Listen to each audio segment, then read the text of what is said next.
about who they are as people, and that bears out. So what limitations do you see to this? In the study itself? Yeah. The limitations are that the study is only done on a small sample in the Iowa caucus. So we're only talking about Iowans, to start off with. Really all that matters. That's all that matters. That's America, right? That's why they're the first in the nation. But I think a sample of New York Trump people versus Iowa Trump people are fundamentally different. Right. True. So I think that it's hard to come to a universal conclusion based on that small sample size, and it's very specific locale. But I appreciate the implication it's making. And actually, this is the second time that I've seen some strong research in this direction done with the Big Five personality traits, where they've basically pointed out that they've done, there's one book that came out where they did a study of all of conservative America and looked for a personality pattern, and they did discover it. And then they did the same thing with liberal America. Now, it wasn't this bold, very clear black and white situation, but there was a correlated data set, and I think that that's valuable. So I think that I'm prepared to accept that. I mean, I think it's not going to be black and white, but I'm prepared to accept the implications of this, that personality does predetermine your politics. Right.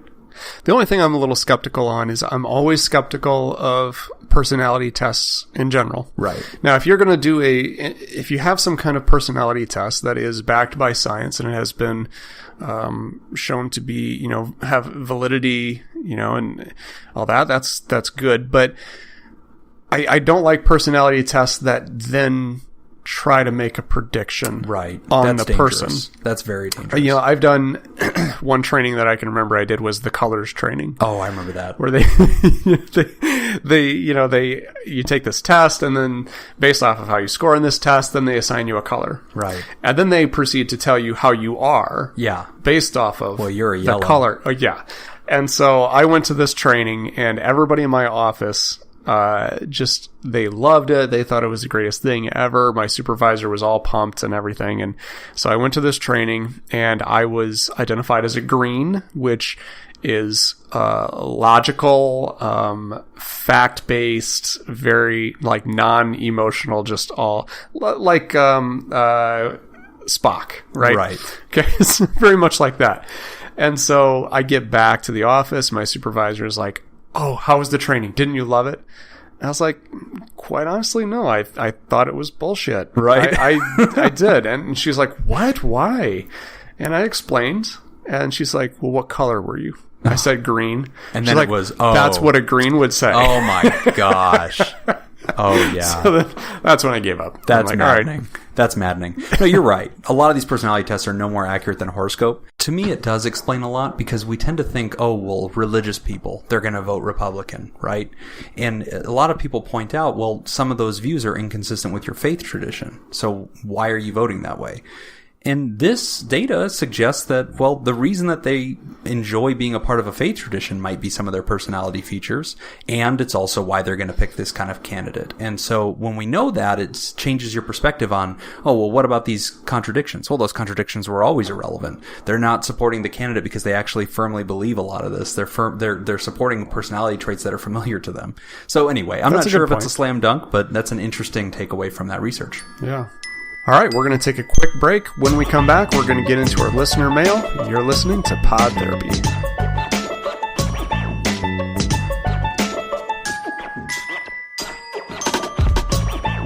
You're listening to Pod Therapy, and we are back. It's time to jump into our listener mail. Nick, what do we got?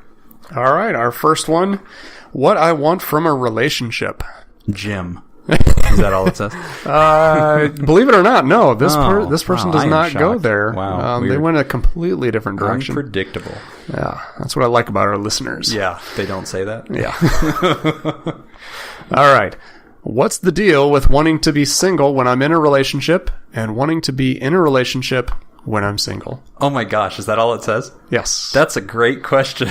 I know, isn't it? So they're basically saying, when I'm single, I want a relationship. And then when I'm in one, I kind of don't. Yes. Wow. That's really interesting. But true. I think a lot of people can relate to that. It's hard for me. Like, really? I've been married for 12 years. Oh. But I don't know. Like, I was the type who, I don't like being single at all. Like, I don't do very well with it. I get lonely really fast. It's just not my jam at all. I can't empathize personally with the question, but I can tell you that as a therapist, I think it's really common for people to have a grass is greener thing. And I know that we're constantly trying to redirect our clients, because I know you and I see this all the time. Yeah. People always have this idea that, oh, well, this program's not working for me, but I'll go to this other one in California and everything will be fine. Or I used to do it this way, now I'm in it. And it's like we're all for change, we're all for trying new things, but there's a lot of illusion of the grass is greener on the other side. Absolutely. And I think there's, to our listener, I've got two theories on this. Theory number one, which let's hope it's this. Theory number two is going to be a little bit more work. Okay.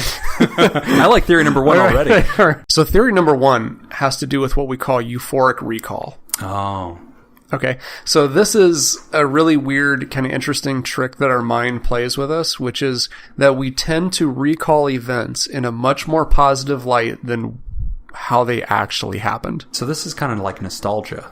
Yeah. So it's kind of like, you think back about like, oh, I miss high school. High school was so much fun. High school was great. Wasn't that wonderful?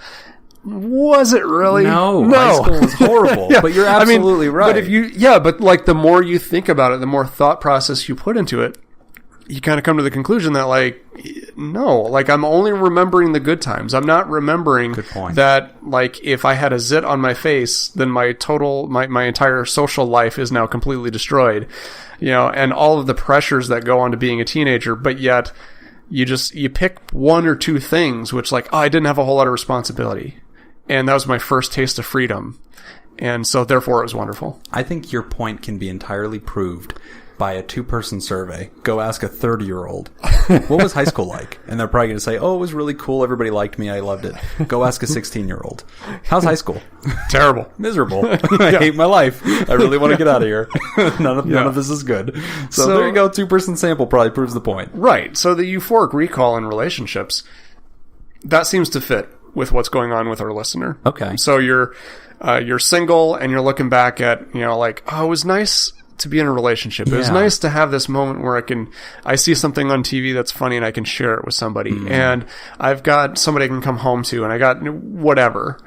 And then you get into that relationship and you remember like, oh, wasn't that great? All that freedom that I had. Like if I wanted to just go out, I could just go do it. And I didn't have to ask permission. I didn't have to clear it with somebody. So that's part of it. I think theory number one, euphoric recall. Got it. Theory number two is there's something else internally going on. You're trying to fill a void with a relationship.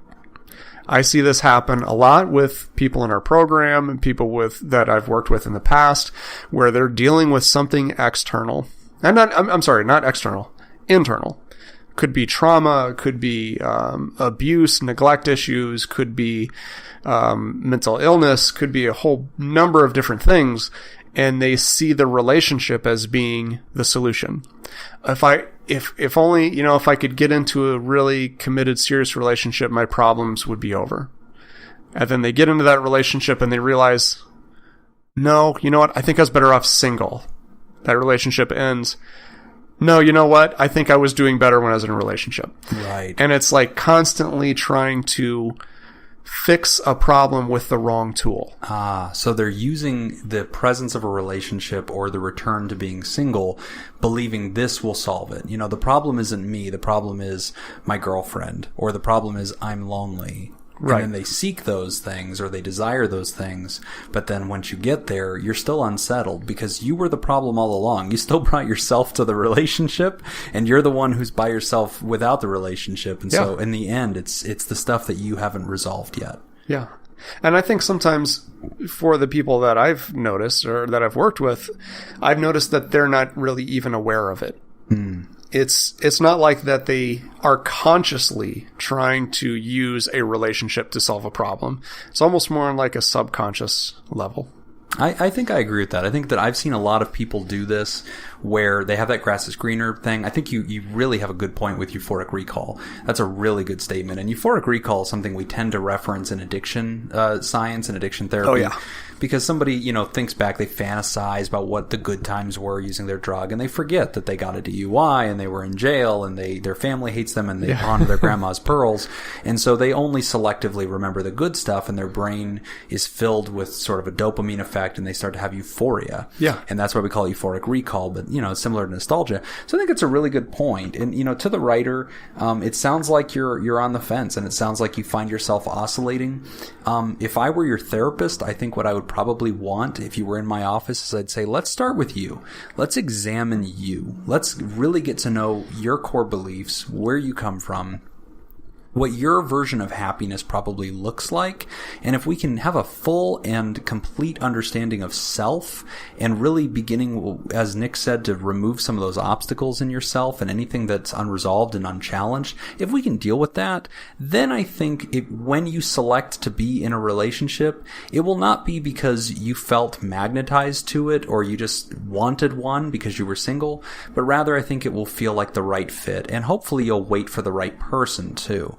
And I think that's part of this too, is if you have an unhealthy relationship history of jumping in and out of, relationships spontaneously or forming them poorly, it could be very common to be wanting to get into them and then not wanting to be in them once you're there. It's one of those things where if you're not complete without a relationship, you'll never be complete with it. Yeah. And another word that I'm going to highlight here, since we're throwing around all this therapist jargon, since Nick decided to break out the vocab book, another vocab word I'll give the listener is codependency. To be codependent versus to be independent. To be independent is to be self-sufficient. I am me and I am whole without another person.